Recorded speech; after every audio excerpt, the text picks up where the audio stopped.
moderator. Dan saya Rania sebagai pemateri pertama. Dan saya Mira Muri sebagai materi kedua. Dan saya Riduna Bohan sebagai pemateri ketiga.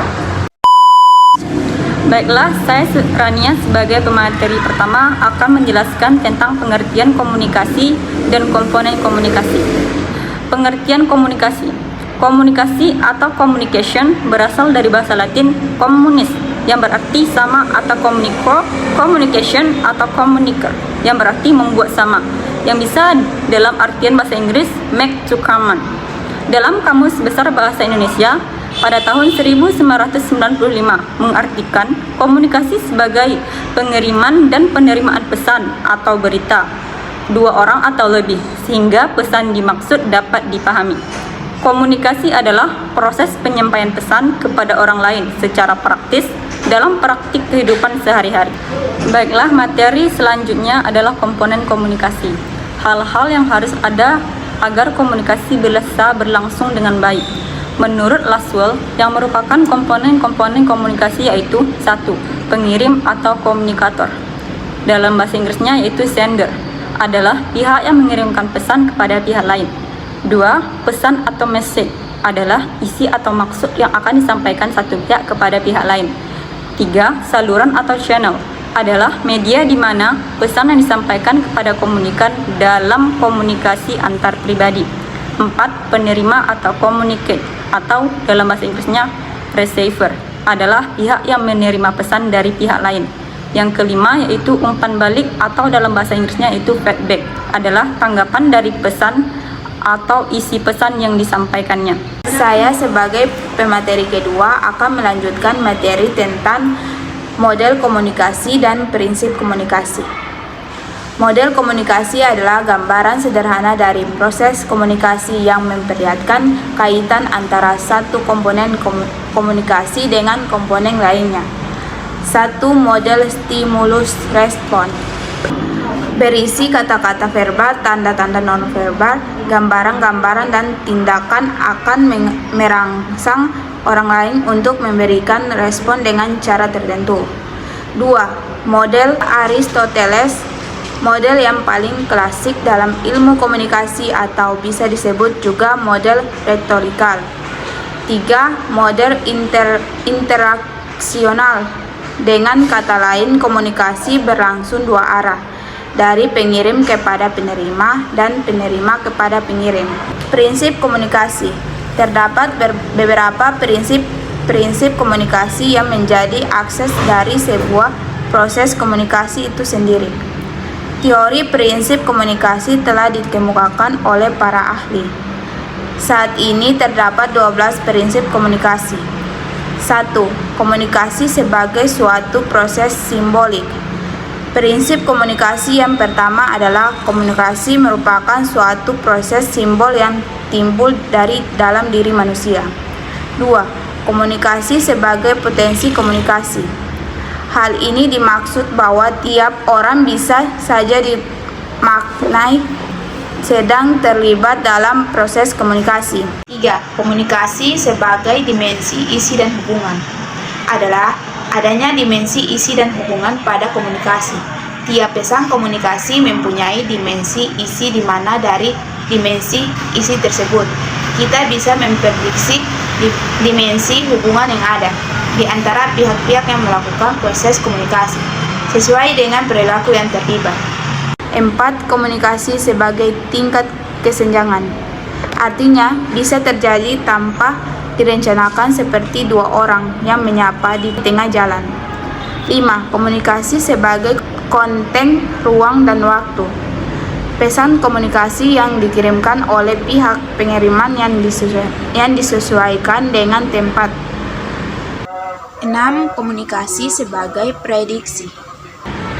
Misalnya, saat kita menyapa seseorang, kita tentu mengharapkan orang itu akan menyapa balik. 7. Komunikasi bersifat sistemik, yang berarti komunikasi ini berpengaruh oleh latar belakang budaya, pendidikan, nilai adat. 8. Komunikasi yang efektif jika jika sosial budaya mirip.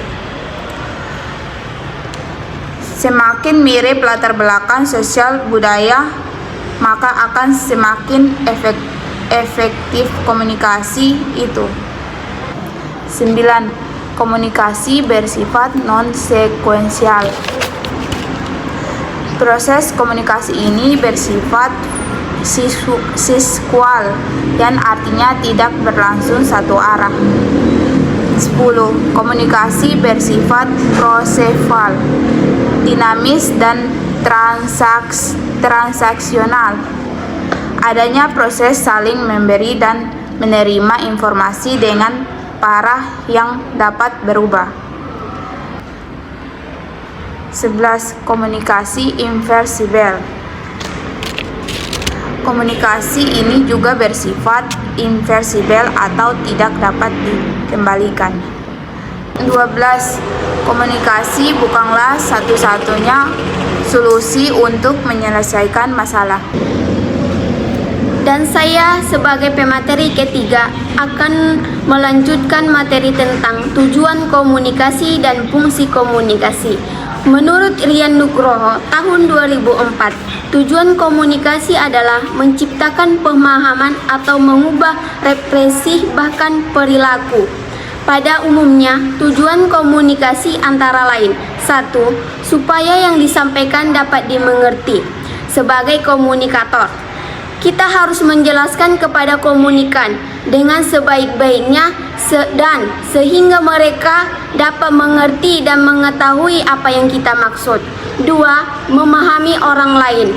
Kita sebagai komunikator harus mengerti benar aspirasi yang mereka inginkan. 3. Supaya gagasan dapat diterima orang lain. Kita berusaha agar gagasan dapat diterima orang lain dengan pendekatan persuasif, bukan memaksakan kehendak. 4. Menggerakkan orang lain untuk melakukan sesuatu. Menggerakkan sesuatu itu dapat bermacam-macam, mungkin berupa kegiatan. Kegiatan yang dimaksud di sini adalah kegiatan yang lebih banyak mendorong, namun yang penting harus diingat adalah bagaimana cara baik untuk melakukannya. Fungsi komunikasi. Secara umum, fungsi komunikasi ada 10. 1. Menyampaikan pesan. 2. Tidak terasing atau terisolasi dari lingkungan.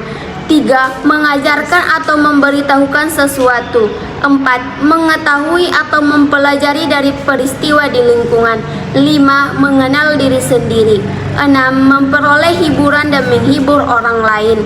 7. Mengurangi atau menghilangkan perasaan tegang. 8. Mengisi waktu luang. 9. Menambahkan pengetahuan dan mengubah sikap serta perilaku kebiasaan. Dan 10. Membujuk orang lain agar bersikap sebagaimana yang diharapkan. A few moments later, a few inches later, 2 hours later, 1 eternity later. Nah, itulah tadi materi presentasi dari kami. Sekian, terima kasih. Wassalamualaikum warahmatullahi wabarakatuh.